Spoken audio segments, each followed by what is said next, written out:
हमारी कोई तैयारी होती है, चाहे वो प्रतियोगी परीक्षाओं की हो, चाहे वो हम अपनी कोई भी क्लास कर रहे हो, उसकी तैयारी कभी भी प्रश्न उत्तर से नहीं होती है और ना ही सिलेबस से होती है। उसकी तैयारी होती है मूल से, यानी पहले सोपान से। हमें चीज़ों को सीखना नहीं है, हमें चीज़ों को समझना होता है। तो समझते हुए जब हम करते हैं तो कभी भी हम भूल नहीं सकते और किसी भी तरह का प्रश्न हमारे सामने आ जाए तो जब अगर आप जैसे यूपी टेट की परीक्षा होने वाली हैं या आगे जो भी +2 के या 6 के भी कोई भी पढ़ रहे हैं, उन सब के लिए वीडियो बहुत ज़रूरी है। इसमें हम हिंदी के साथ संस्कृत सीख रहे हैं। पिछले वीडियो में मैंने आपको क्या बताया था कि वर्णमाला क्या है, 13 स्वर हैं, साथ ही 5 अनुनासिक वर्ण हैं और क से लेके प तक के, क से लेके प तक के हमारे 5 वर्ग हैं, जिन्हें हम कप कहकर पांचों वर्गों को उसमें ला सकते हैं। और हमारे जो 4 हैं वो है ऊष्म वर्ण है। 5 हमारे, क्योंकि वर्ग 5 है तो अनुनासिक वर्ण भी 5 ही होंगे। साथ ही हमारे 5 जो है ह, य, व, र और ल, ये हमारे अंतस्थ वर्ण हैं। इनके उच्चारण स्थान के हिसाब से मैंने बता ही दिया, ये अंतस्थ क्यों है और अमंगणनम ये अनुनासिक वर्ण क्यों है, श, श, श, ह ये चारों ऊष्म क्यों है। अब प्रश्न आएगा कि इनको हम समझ लेंगे, इनसे संबंधित प्रश्न किस तरह से आएंगे और ये हमें याद कैसे रहेंगे, क्योंकि वीडियो में तो समझ में आ गया, देखने के बाद उसके बाद सब साफ हो जाता है, याद कैसे रहे। बड़ा ही आसान तरीका है। आपने अंतस्थ क्या होते हैं, ऊष्म क्या होते हैं, अनुनासिक क्या होते हैं, ये तो आपने समझ ही लिया। अनुनासिक जो होते हैं वो वर्ग का प्रत्येक अंतिम अक्षर होता है, यानी 5वां होता है। और याद रखने के लिए आसान सा तरीका ये भी है, कचट तप आप याद रखिए। कचट तप ये क्रम है।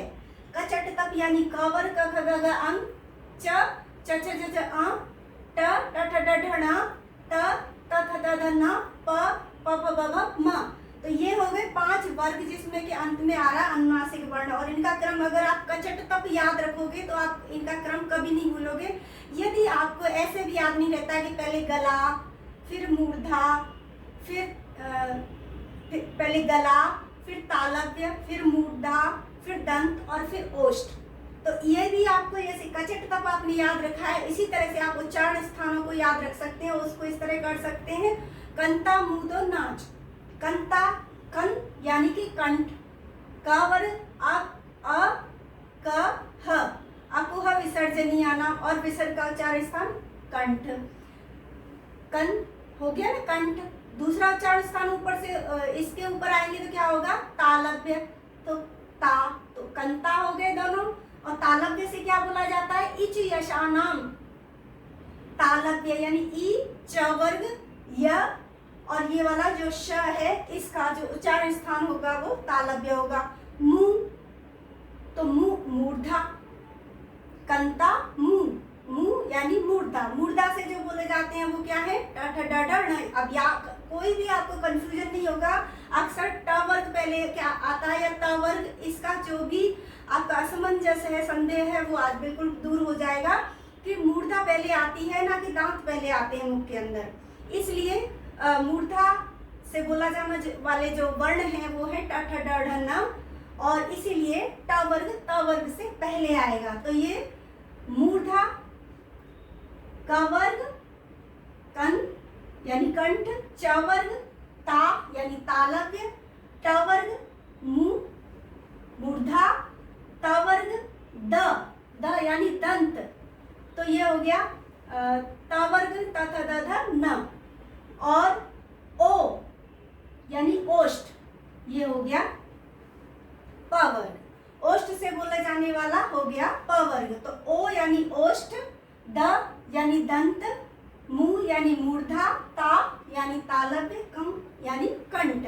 तो कंता मुदो नाच याद रखना। नाच का अर्थ आपको बताइए, नाच और नासिका, ये जो इनके नासिका से उच्चारित होने वाले अनुनासिक वर्ण हैं ये उनके लिए है।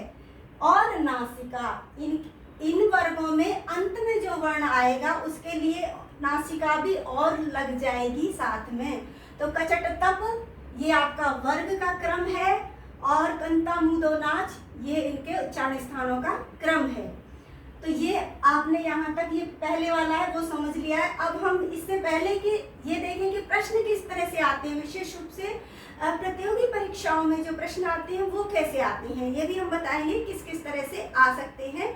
दूसरा, इनका यूज क्या है, इनका उपयोग क्या होगा और ये कहाँ काम आते हैं, ये भी आपको बताएंगे। बहुत ही संक्षिप्त रूप में बताऊंगी क्योंकि इससे पूर्व में मैं बहुत वीडियो डाल चुकी हूँ। यदि आप उनको देखोगे आरंभ से, क्योंकि अब एक तरह से मैं फिर से आरंभ कर रही हूँ और गर्व से आप संस्कृत सीखिए, क्योंकि स्वयं को जानने के लिए संस्कृत को जानना बहुत जरूरी है। हम संस्कृत नहीं जानते इसलिए हम अपना साहित्य नहीं जानते, हम अपनी संस्कृति को नहीं जानते और हम अपने मूल तत्व को नहीं जान पाते हैं, क्योंकि हमें वो भाषा ही नहीं आती जिसके माध्यम से हम जान सकें। और इसीलिए हम अक्सर जो हमें बता दिया जाता है हमें वो मानना पड़ता है, क्योंकि हमारे पास तर्क नहीं होते, हम पढ़ नहीं सकते, हम समझ नहीं सकते। इसलिए स्वयं के अस्तित्व के लिए संस्कृत को सीखिए।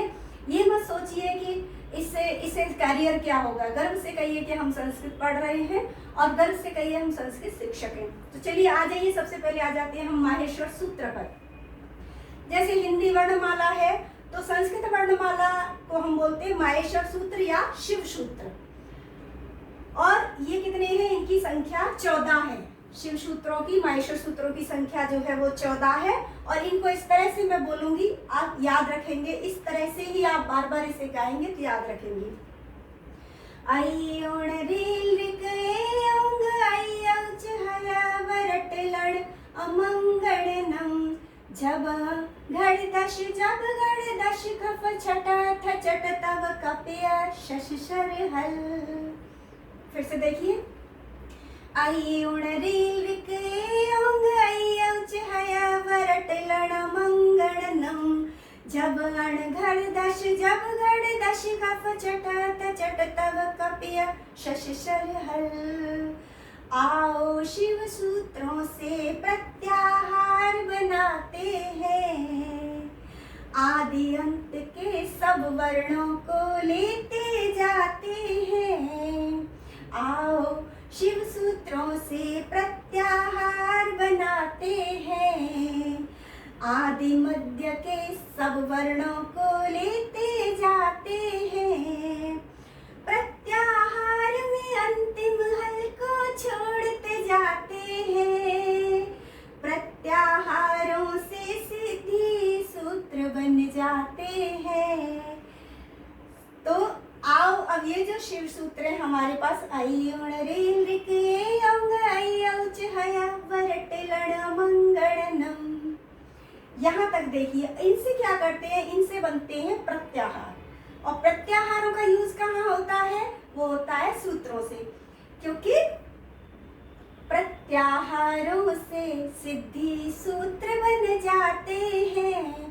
कोई भी शब्द बना है, राम बना है, पठ धातु बनी है, पठ ये क्रिया रूप चाहे शब्द रूप जो भी संज्ञाएं हैं, इनकी जितनों की भी सिद्धि होगी वो होगी सूत्रों से। या हम संधि सीख रहे हैं, समास सीख रहे हैं, कुछ भी व्याकरण सीख रहे हैं, हम सीख रहे हैं पूरी संस्कृत को जो व्याकरण के रूप में हम सीख रहे हैं वो सीख रहे हैं हम सूत्रों से। और सूत्र यानी संक्षिप्तीकरण, यानी बहुत बड़ी बात को हम छोटे से रूप में याद रखते हैं। वो कैसे रखते हैं, क्योंकि उसको जब हम सूत्र को खोलेंगे तो उसमें मिलेंगे हमें प्रत्याहारों पे। प्रत्याहार को खोलिए तो वो कितना बड़े रूप में हमें समझ में आ जाता है, बहुत ही छोटे से रूप में। तो इस तरह से अब हम लेते हैं प्रत्याहार, लेकिन बनाए कैसे जाते हैं, जैसे मैं बताती हूँ प्रत्याहार कहाँ प्रयोग हो रहे हैं, इसको थोड़ा सा समझ लीजिए। अक सवर्णे दीर्घ, यानी अक के बाद यदि सवर्ण आ जाए अर्थात अक ही आ जाए तो मिलकर दीर्घ हो जाते हैं। तो अक क्या हो गया, अक एक प्रत्याहार है। तो हिंदी में जब हम सीखते हैं तो कैसे सीखते हैं, अ ई उ री ली, इन 5 वर्णों के बाद अगर सवर्ण आ जाए, इन्हीं के जैसा अ के बाद आ जाए, तो ये नहीं करना है, हमें बस इतना कहना है कि अक के बाद यदि अक आ जाता है तो दीर्घ हो जाता है। तो अक का क्या मतलब हो गया, अ ई उ री और ली। तो प्रत्याहार ऐसे ही तो बनते हैं कि आओ शिव सूत्रों से प्रत्याहार बनाते हैं। मान लो ये अक बना लिया हमने, तो शुरुआत कैसे करेंगे, आदि मध्य के सब वर्णों को लेते जाते हैं। आदि मध्य यानी 2 अक्षर है, अक में क्या है, एक अ है एक क है। तो आदि क्या है, अ, तो इसको तो हमें लेना है। और क से मध्य यानी क से का कहाँ है, ये रहा, और क से आ और क के मध्य जितने भी हैं तो आ को लेना है, आदि को लेना है, और क से पूर्व के यानी मध्य के सभी वर्णों को लेना है। तो आदि मध्य के सब वर्णों को लेते जाते हैं। और जब प्रत्याहार बनाते हैं तो प्रत्याहार में अंतिम हल को, ये नहीं है कि इस क को ही छोड़ेंगे, कहीं भी अंतिम आ रहा है आयु अण में से तो ण को छोड़ देंगे, रिलट में से क को छोड़ देंगे, ए अंग में से अंग को छोड़ देंगे। इस तरह से जब हम प्रत्याहार बनाते हैं तो प्रत्याहार में अंतिम हल को, क्योंकि अंत में जितने भी हैं आप देख लीजिए हल हैं, कहीं भी अच नहीं यानी व्यंजन है, स्वर नहीं है, छोड़ते जाते हैं। और फिर प्रत्याहार जब बन जाते हैं तो वो सूत्रों के काम में आते हैं, सूत्रों को समझने के, सूत्रों का निर्माण करने के। हम स्वयं भी निर्माण कर सकते हैं, जैसे कि मैं करती हूँ जल परे अच स्थान, इस तरह से आता है ना, क्या है, अण परे एक स्थाने यण स्यात्, तो ये हमने कर ली। इस तरह से हम याद करने के लिए उसको किस तरह से कर सकते हैं, उस तरह से हम स्वयं बना सकते हैं। वो बाद में हो, इसके बाद हो, इन अक्षरों के बाद हो, ऐसा हमें नहीं करना पड़ेगा। हम सिर्फ इतना ही करेंगे कि अच परे एक स्थाने यण स्यात्, यानी अच यानी अ से लेके च तक का कोई भी स्वर यदि बाद में आता है तो एक स्थाने ई उ री और री, ऋ को तो लेंगे नहीं, एक कहाँ हो गया, एक प्रत्याहार कहाँ हो रहा है, ई से शुरू करो, उ री और लृ, तो इनके स्थान पर क्रमशः यण हो जाता है।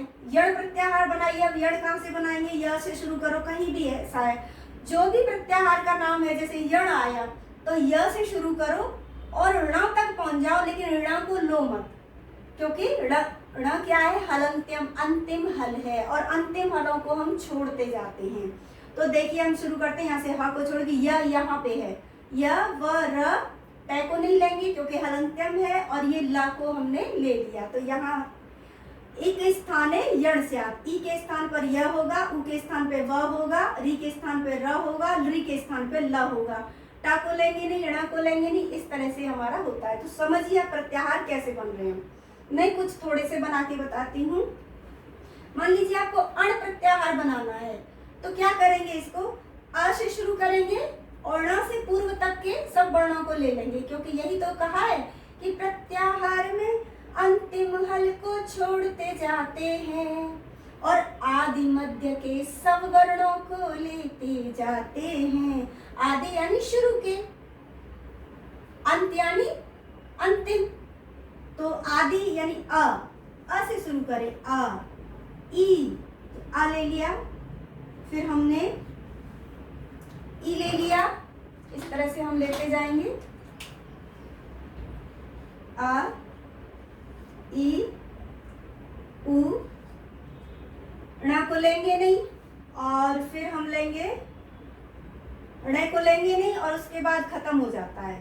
तो हम चाहें तो हमारे अण प्रत्याहार इसीलिए दो हैं, एक तो ऐसा हो जाता है जिसमें सारे ह्रस्व वर्ण आ जाते हैं, यानी कि सारे ही छोटे स्वर आ जाएंगे। दूसरा हम एक और अण बनेगा तो बनेगा यहाँ से अ ई उ, ण को हटा दीजिए, री री, क को हटा दीजिए, क्योंकि जिनमें ये हल लगा हुआ है, जिनमें कट का निशान लगा हुआ है, वो सभी हमारे हो जाते हैं अंतिम हल।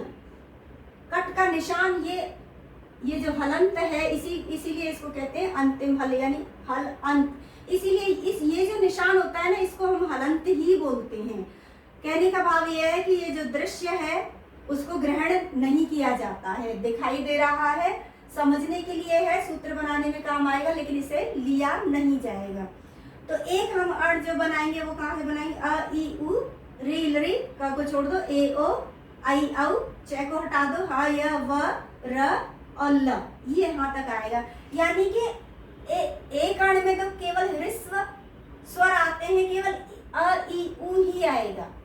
दूसरे अण में जो आएंगे वो सारे स्वर आएंगे, अ से लेकर आई तक के सारे स्वर आ रहे हैं, औ तक के, और साथ ही सभी अंतस्थ वर्ण भी आ रहे हैं, अंतस्थ व्यंजन यानी ह य व र और ल, यहाँ तक आ रहे हैं। तो और दूसरा मान लीजिए अच है, अब अच प्रत्याहार बनाना है, तो अच कैसे, कहाँ से शुरू करेंगे हम? आ से लेंगे, ई उ, फिर ण को नहीं लेंगे क्योंकि ये हलंत लगा हुआ है और ये अंतिम है। अंतिम जितने भी होते हैं वो हलंत होते हैं। फिर हम लेंगे री, फिर हम लेंगे री,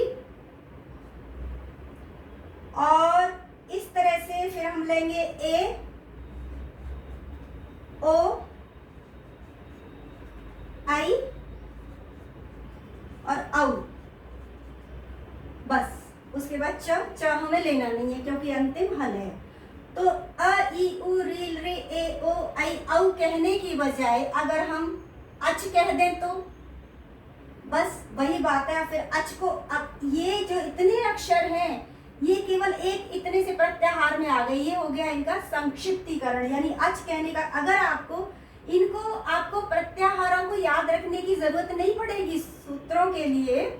जब आप किसी सूत्र को लिखते हो या समझते हो तो आपको प्रत्याहार याद करने की आवश्यकता नहीं है। केवल माहेश्वर सूत्र याद करिए। माहेश्वर सूत्र याद करने से आपको प्रत्याहार बनाना अगर आता है तो आप कर लीजिए। ये बिल्कुल उसी तरह से जैसे कि हमें 1 से 100 तक गिनतियां आती हैं। अब अगर हमें पहाड़ा याद नहीं करना है, नहीं होता है, तो हम क्या करेंगे? हम उनको प्लस करते जाएंगे।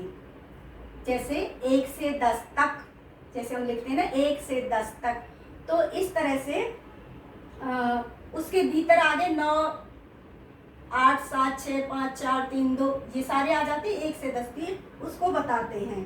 प्रत्याहार एक तरह से अंग्रेजी में जैसे कहते हैं ना 1 to 12, इस तरह से, या A to Z, उस चीज को यहाँ से बता देता है। अब मान लीजिए आपको, इसीलिए ये मैंने कह दिया कि अच प्रत्याहार में क्या कौन कौन से वर्ण आ रहे हैं, अ से लेके च तक। अब आपने देखा कि सारे स्वर आ रहे हैं, उसके बाद व्यंजन शुरू हो रहे हैं, इसीलिए तो हम स्वरों को अच कहते हैं। अब मान लीजिए आपको अल प्रत्याहार बनाना है। अल प्रत्याहार बनाओगे तो आ से शुरू करो, ई को लो, उ को, ण को छोड़ दो। ऐसे सारे हलन जितने भी हैं उनको छोड़ते जाइए और सारे को लेते जाइए। देखिए ल कहाँ पर? अंतुर, अंतिम पर लेते हैं। देखिए बीच में नहीं रुकेगा, जैसे यहाँ पे आ रहा है ल, तो इसका ध्यान रखिएगा। अधिकांशतः ये गलती कर देते हैं कि हमें अ से लेके ल तक जाना है, अगर हम अल बना रहे हैं तो वो बिल्कुल गलत हो जाएगा। यहाँ इस ल पे छोड़ देते हैं। नहीं, हमें अंतिम, यहाँ पे हम कह रहे हैं अल ये है, हलंत लगा हुआ ल होना चाहिए अंत में, तो हलंत लगा हुआ ल कहाँ पर है? वो यहाँ है, ये रहा। तो अ से लेके यहाँ ल तक सारे वर्णों को अगर हमें कहना हो तो वो इतना लंबा बोलने की बजाय हम केवल अल कहेंगे। अल का मतलब क्या हो जाएगा? सारे स्वर, सारे व्यंजन, यानी कि वर्ण। अब हम बनाते हैं, मान लीजिए अक प्रत्याहार बनाना है हमें। क्या क्या करेंगे? आ, ऊपर देखते जाइए कि मैं सही ले रही हूँ। आ, ई, उ, री, री, बस क तक हो गया। अ से क तक दोनों हलंत्यम हमने छोड़ दिए, इनको छोड़ते जाना है और ये बन गया।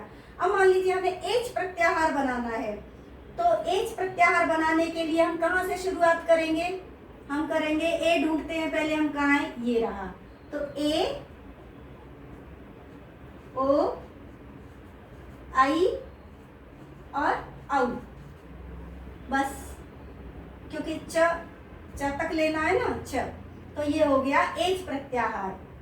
जो हम कहते हैं ना वृद्धिरादैची, वो यही है कि उसमें वृद्धि आत एच ही है, इस तरह से। तो आ के बाद यदि एच आ जाता है तो वृद्धि हो जाती है।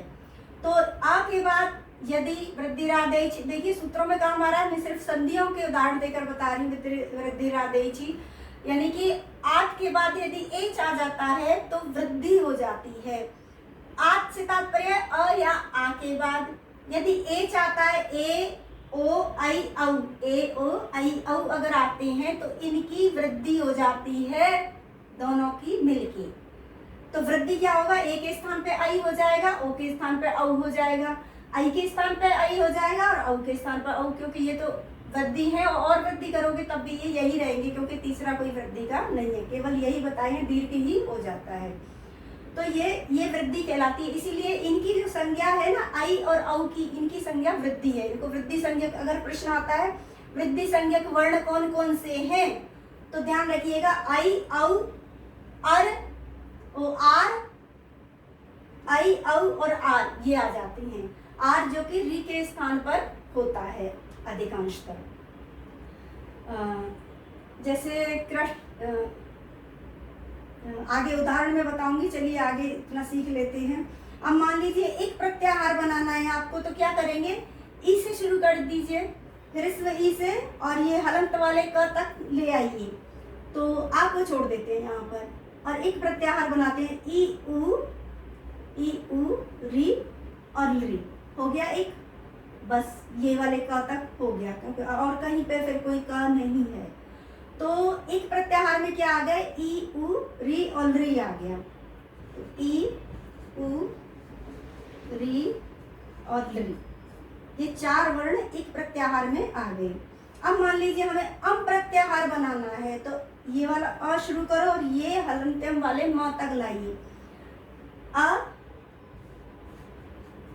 म अंग ग ण न, ये है। तो सारे अनुनासिक वर्ण जो है वो अम प्रत्याहार के अंतर्गत आ जाएंगे। अब मान लीजिए हमें हर्ष प्रत्याहार बनाना है, हर्षिच सूत्र है ना, तो हर्ष प्रत्याहार कैसे, कहाँ से शुरू करेंगे, ह से शुरू कर दीजिए। कौन से ह से शुरू करेंगे हम, क्योंकि ध्यान रखिएगा एक प्रश्न आएगा कि कौन से वर्ण की आवृत्ति माहेश्वर सूत्रों में 2 बार हुई है। कौन से वर्ण की आवृत्ति माहेश्वर सूत्र में 2 बार हुई है, तो वो एक ही उत्तर है, वो है ह, 2 बार हुई है। ऐसे देखिए ल की हुई है 2 बार, बहुतों की हुई है, लेकिन इसको तो ये तो अंत में हुई है, हलंत्य में इनका तो अस्तित्व ही नहीं है। इसलिए जिनका भी अस्तित्व भी है तो वो है ह से शुरू होके ह पर ही खत्म हो जाती है व्यंजन। ह से देखिए यहाँ तक स्वर हो गए, और फिर ह से शुरू होते हैं और ह पर ही खत्म हो जाते हैं, क्योंकि ल का अस्तित्व नहीं है। तो और ह की जो आवृत्ति है वो माहेश्वर सूत्र में 2 बार हुई है, 2 बार ह आया है। तो अब ह से शुरू करते यहाँ से, और फिर हम लाते हैं कहाँ पर, हमें हर्ष बनाना है, हलंत जिन पे लगा हुआ ऐसे ही अंतिम श तक लाना है, तो वो ये हो गया, वो हो गया ये। तो इससे शुरू करेंगे और इस श तक लाएंगे। तो इसका तात्पर्य ये है कि हर्ष प्रत्याहार में जो आएगा वो आएगा, सारे अंतस्थ वर्ण आ रहे हैं, हय वर ल, सारे अनुनासिक वर्ण आ रहे हैं, अम यानी अमंगणनम, और वर्ग का तीसरा और चौथा झ भ घ ढ ध, ये क्या है, वर्ग के चौथे हैं, च छ ज झ प फ ब भ, तो वर्ग का चौथा, और उसके बाद ज ब ग ड द, ये आ गए वर्ग का तीसरा, च छ ज प फ ब क ख ग ट ठ ड त थ द। तो वर्ग का तीसरा, चौथा, सार और पांचवा यानी कि अनुनासिक वर्ण, किसी भी वर्ग का तीसरा, चौथा अनुनासिक वर्ण और सारे अंतस्थ वर्ण इसमें हर्ष प्रत्याहार के अंदर आ जाते हैं। तो इन्हें हम चाहे तो लिख सकते हैं, ह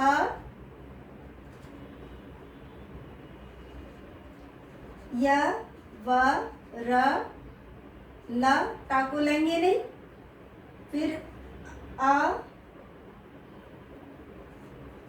मंग ग ण न, माँ को लेंगे नहीं, और झ भ आ को लेंगे नहीं, घ ढ ध, श को नहीं लेंगे क्योंकि हलंत्यम है, और फिर ज ब ग ड,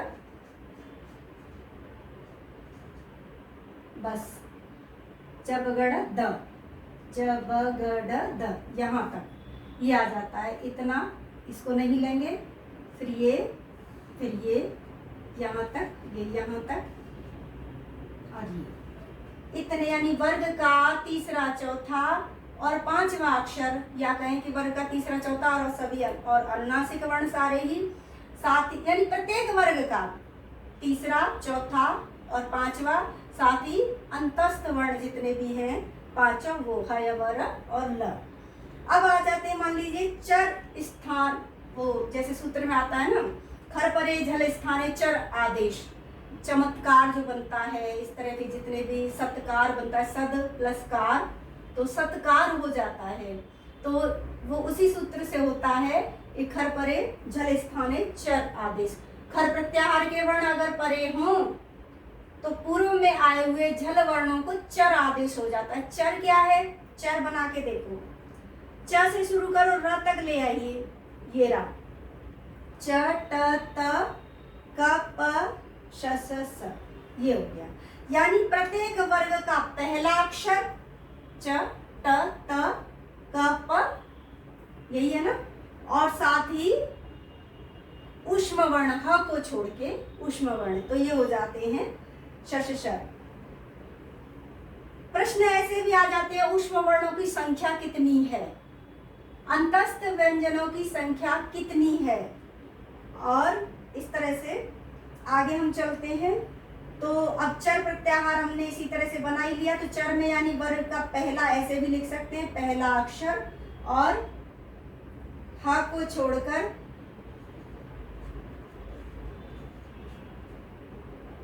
ऊष्म, ह को छोड़कर सभी ऊष्म वर्ण, या फिर ऐसे लिख लीजिए आप चटता क प श स स, बस। अब खर प्रत्याहार है, खर बनाना है तो ख से शुरू करना होगा। ख ढूंढिए कहाँ पर है, अगर याद है तो आपको तुरंत मुंह से निकलने लग जाएगा, थोड़े से बस अभ्यास की आवश्यकता है। कोई भी यदि आपको ये कहता है कि इस वीडियो को देख लो या मुझसे पढ़ लो या ऐसे तरीके से टेक्निक बताते हैं, कभी नहीं भूलोगे या कैसे याद रहेंगे सूत्र, या कोई भी इस तरह के बोलते हैं, तो वो कोई भी तरीका नहीं है, वो सिर्फ आधी मेहनत है, अभ्यास। मैं बार बार बताती हूँ कि अभ्यास, प्रैक्टिस और पुनरावृत्ति के अतिरिक्त बार बार अभ्यास कीजिए, पुनरावृत्ति कीजिए, बार बार बोलिए, और हो सके तो उच्चारण करके या कोई ऐसे तरीके से, जैसे कि मैंने इसको एक धुन दे दी, तो जब तक आप बार बार उसे अभ्यास नहीं करेंगे, एक वीडियो देख के छोड़ देंगे या एक बार बुक में से पढ़ के छोड़ देंगे, वो याद नहीं होगा। तो सबसे पहली बात यह है कि चिंतन और अभ्यास कीजिए, यानी कि जो पढ़ा है उसके विषय में सोचिए और सोचते रहिए, और सोचने के बाद बार बार सोचिए, ब्रेक लीजिए, उसके बाद फिर सोचिए, और सोचा है फिर उसे करके भी देखिए। यानी प्रैक्टिस बहुत जरूरी है, आप अभ्यास बहुत जरूरी है। आप ये इसी तरह से कुछ प्रत्याहार लीजिए और उनको बनाइए कि ये प्रत्याहार कैसे होगा। संधियों में आ रहे हैं तो उनको खोल के देखिए और एक बार ये याद अवश्य कीजिए। आप खर प्रत्याहार बनाना है तो ख से शुरू कर दीजिए, तो और देख लीजिए कि किसी भी वर्ग का चौथा, पहला और ऊष्म वर्ण खर प्रत्याहार में आ रहे हैं। किसी भी वर्ण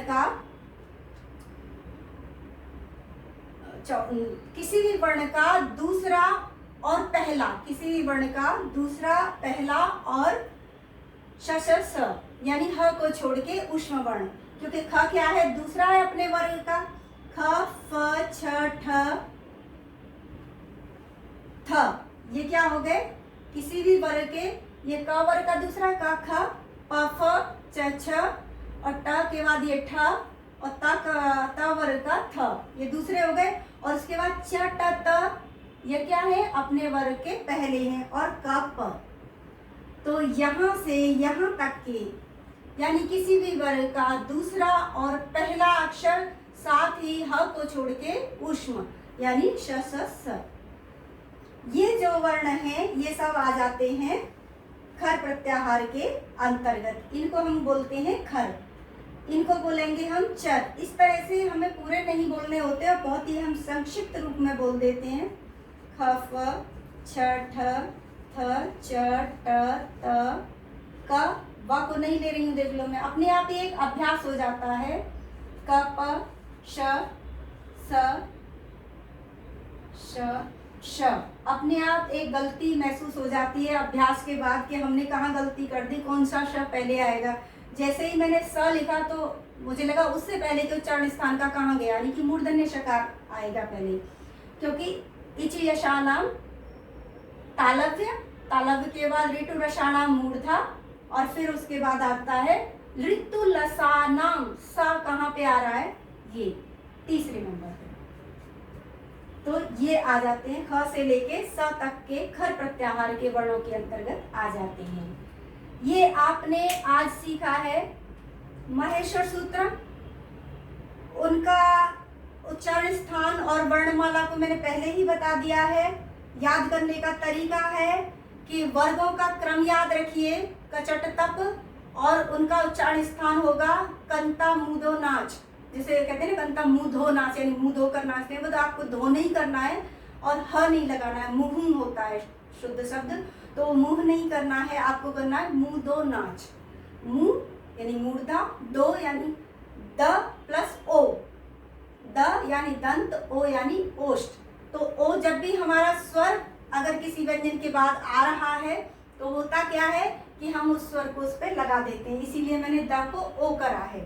अब प्रश्न उठता है कि प्रश्न किस तरह से आएंगे। पूर्व वीडियो से संबंधित भी बता रही हूँ और इस वीडियो से संबंधित कि प्रश्न किस तरह से आएंगे। प्रश्न इस तरह से आते हैं कि आपसे पूछा जा सकता है कंठ से उच्चारित होने वाला वर्ण निम्न में से कौन सा है। एक बात हमेशा याद रखिएगा कि मैं यहाँ पर दे रही हूँ, आगे से नहीं दूंगी ऑप्शन, केवल प्रश्न दूंगी और आपको उनका उत्तर देना है। अगर आपको कोई असमंजस आता है तो आप कमेंट बॉक्स में जाके कमेंट में पूछ सकते हैं। वीडियो अच्छा लग रहा है तो आप अगर आगे भी पढ़ना है तो प्रोत्साहित जरूर कर दिया कीजिए, इतनी कंजूसी नहीं, ठीक है, हम मेहनत करते हैं आपके लिए। तो आपको कोई भी अगर ऐसा डाउट रहता है तो कमेंट में पूछिए। अगर मुझे संभव हुआ तो मैं वहीं पर उसका उत्तर बताऊंगी, और अगर कुछ डिटेल में बताने वाला होगा तो होगा ये कि मैं अगले वीडियो में उसको बताऊंगी। और आपने उत्तर सही लिखे हैं कि नहीं, आगे से जो वीडियो डालूंगी उसमें जो अभ्यास के लिए प्रश्न दूंगी, केवल प्रश्न दूंगी, आपको उनको अभ्यास करना है, उनके उत्तर लिखने हैं। उसके अगले वीडियो में मैं आपको बताऊंगी उनके उत्तर, और आप मिला करके देखिएगा, अपना मूल्यांकन कीजिएगा कि आपने उनमें से कितने सही किए हैं। तो इस तरह से, क्योंकि देखिए जब विकल्प, अगर आपने विकल्प में से आपने चुना उत्तर, आपने उत्तर का चुनाव अगर विकल्प देख के किया तो इसका तात्पर्य यह है कि आपकी तैयारी बिल्कुल नहीं है। आपको वन वर्ड आंसर यानी केवल एक उत्तर आना चाहिए। आपके दिमाग में जब प्रश्न आए तो एक उत्तर आपके पास होना चाहिए। ये नहीं है कि हमने ऑप्शन देखा उनमें से, क्योंकि ऑप्शन क्या है, विकल्प हमेशा विस्मित करने के लिए होते हैं, ऑप्शन हमेशा कंफ्यूज करने के लिए होते हैं। अगर आपको उत्तर एक आता है, एक आंसर आता है, वन वर्ड आंसर आता है, तो आप प्रश्न देखकर केवल ऑप्शन में उस उत्तर को ढूंढोगे जो आपके दिमाग में है। ऐसा नहीं है कि ऑप्शंस को देख के चुनोगे कि ये हो सकता है या ये हो सकता है, बल्कि प्रश्न के साथ ही उत्तर आपके मस्तिष्क में आना चाहिए और उसी उत्तर को फिर आप ढूंढो। तो इसलिए वन वर्ड आंसर की तैयारी करके रखा कीजिए, और जो भी बुक्स वगैरह आती हैं उनमें विकल्पों पे मत जाइएगा। अगर आपने तैयारी इस तरह से कर रहे हो तो क्या फर्क पड़ता है, क्या जरूरत है आपको विकल्पों की, नहीं है ना, क्योंकि आप शुरू से, आप प्रथम सोपान से आप डिटेल में जाके आप चीजों को समझ रहे हो। कंठ से उच्चारित वर्ण निम्न में से कौन सा है? छ, ख, भ, य। तो इसका उत्तर ख है। क्यों है? अकुह विसर्जनीय नाम कंठ। आपको अगर याद है कि अकुह, अ का, क वर्ग का, ह का और विसर्ग का जो उच्चारण स्थान है वो कंठ है, तो क वर्ग में आ रहा है कौन सा? ख। अ का कु, उ जब लग जाता है क पर तो वो हो जाता है पूरा वर्ग, यानी क ख ग घ अं। तो इस तरह से ख इसका सही उत्तर होगा। अगला प्रश्न है, ल का उच्चारण स्थान क्या है? निम्न में से ल का उच्चारण स्थान बताइए। ल कहाँ से बोला जाता है? तालु से, कंठ से, मूर्धा से या दांत से? तो आपको आएगा ऋ तु ल सा नाम, ऋ का, तु त थ द ध न का, ल का, स का उच्चारण स्थान दांत है। तो ल का उच्चारण स्थान दांत है। ई का उच्चारण स्थान क्या है?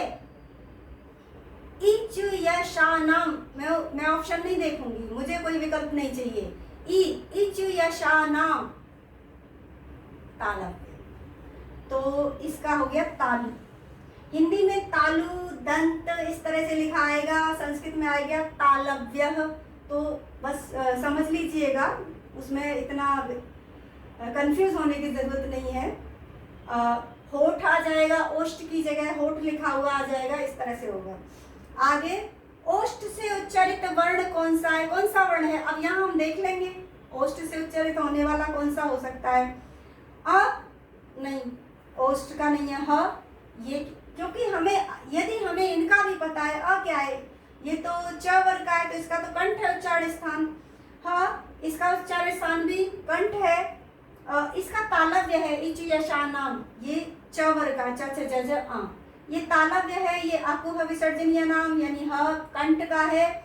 और ये उपपद्यमानीय नाम, उपपद्य उ का पु यानी प फ ब भ और म, इनका उच्चारण स्थान क्या है, उपपद्यमानीय नाम ओष्ठ।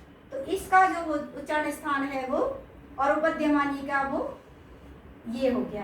अब आता है ये व। अब यहाँ इस तरह से देखिए, इस तरह से कंफ्यूज करने के लिए विकल्प दिए जाते हैं। ब और व दोनों में ही ओष्ठ का प्रयोग हो रहा है, लेकिन सही क्या होगा, वो ब होगा। क्यों?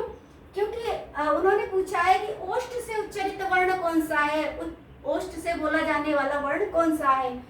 ये नहीं पूछा है कि ओष्ठ और दांत से बोला जाने वाला वर्ण कौन सा है, क्योंकि वह क्या है, वो अंतस्थ है, वो होठ और दांत दोनों के ही अंत में रहता है, बीच में रहता है। इसलिए ये इसका सही उत्तर नहीं होगा। इसका सही उत्तर केवल ब होगा, जहाँ पूरी तरह से केवल ओष्ठ ही इसका उच्चारण स्थान है। ऊष्म वर्ण है, निम्न में से ऊष्म वर्ण कौन सा है। री, ऊष्म मैंने बता ही दिया। ऊष्म यानी कि जब वायु हमारे मुख से निकलती है, तो हमारे मुख से कुछ भी निकलता है वो ऊष्म ही होता है, गर्म ही होता है, तो गर्म वायु निकलती है। इसलिए, या ये भी कह सकते हैं कि निम्न में से महाप्राण कौन सा है, ऐसे भी पूछ सकते हैं। तो ऊष्म महाप्राण भी है, इसलिए तो ऊष्म वर्ण कौन सा है, री है नहीं, क्योंकि वायु का धक्का इतना नहीं है। व ल ह है, इसका सही उत्तर ह हो जाएगा। जश प्रत्याहार के वर्ण हैं, जश प्रत्याहार के वर्ण कौन कौन से हैं, तो वो विकल्प में देंगे बना के उल्टे सीधे। तो अगर आपको प्रत्याहार बनाना नहीं आता है, तो कहीं ना कहीं आपसे गलती होने के 99% चांस हैं। क्यों? क्योंकि अगर आपको प्रत्याहार बनाना आता है तो आप फटाक से बनाओगे, जब गड़दा श पे छोड़ दोगे, तो इस तरह से जश प्रत्याहार के वर्ण बन जाएंगे, तो आप ढूंढ लोगे। अब अगर वो जब ख फ छ श इस तरह से उल्टा सीधा बना के देंगे तो आप नहीं करोगे, वो सही उत्तर नहीं होगा।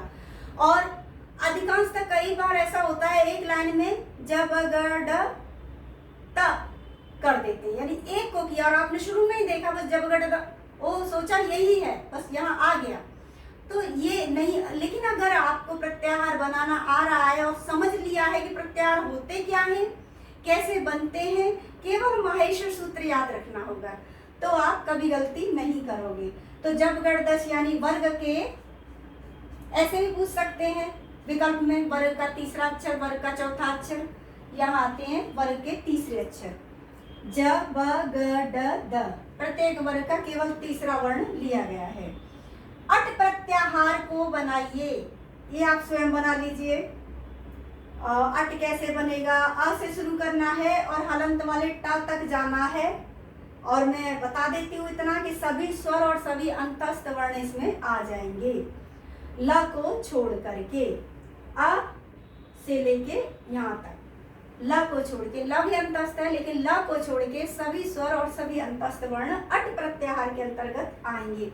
कौन से वर्ण की आवृत्ति माहेश्वर सूत्र में 2 बार या 1 से अधिक बार हुई है, इसका उत्तर अभी बता दिया था, ह। ह या वरट ह से शुरू होके व्यंजन ह पे ही समाप्त हो जाते हैं, और इसीलिए लिए हम व्यंजनों को हल कहते हैं, क्योंकि जब हल कहेंगे तो ल को भी लिया जाएगा और इसका मतलब होगा कि ह से लेकर ल से पहले तक के सभी व्यंजन इसमें आएंगे। तो अब तक आपने संज्ञा प्रकरण पूरी तरह से समझ लिया, यानी कि हम पहले सोपान पर, पहली सीढ़ी पर चढ़ चुके हैं। इसके बाद अब हमें किस चीज की जल्दी रहती है, हम चाहते हैं हम फटाफट से ना थोड़ी सी संस्कृत बनाना सीखें, छोटे छोटे वाक्य तो अनुवाद करना सीखें। तो अगला पड़ाव हम वहीं पर लेंगे, उसी की शुरुआत करेंगे। आप जुड़े रहिए, नए हैं तो देखिए सब्सक्राइब कर लीजिए। साथ ही मैं इससे पूर्व के वीडियो का लिंक कमेंट बॉक्स में भी दे दूंगी, डिस्क्रिप्शन में, और प्लेलिस्ट तो मैं ऐड करती ही हूँ। तो बीच से देखते हैं तो कई बार समझ में नहीं आता और अक्सर कमेंट आते हैं विद्यार्थियों के कि हमें शुरू से देखना, तो पहला वीडियो कौन सा है, इसीलिए मैं प्लेलिस्ट भी ऐड करने लग गई हूँ। तो शुरू से देखिएगा। और मैं फिर से एक तरह से संस्कृत शुरू कर रही हूँ। और इस तरह से जब आप तैयारी करोगे, आप किसी भी प्रतियोगी परीक्षा की, किसी भी शिक्षक पात्रता की तैयारी कर रहे हैं, तो ऐसे मत करिए जिस तरह से बुक्स में आती है। पहले ऐसे समझिए और फिर उन प्रश्नों को करिए। जुड़े रहिए।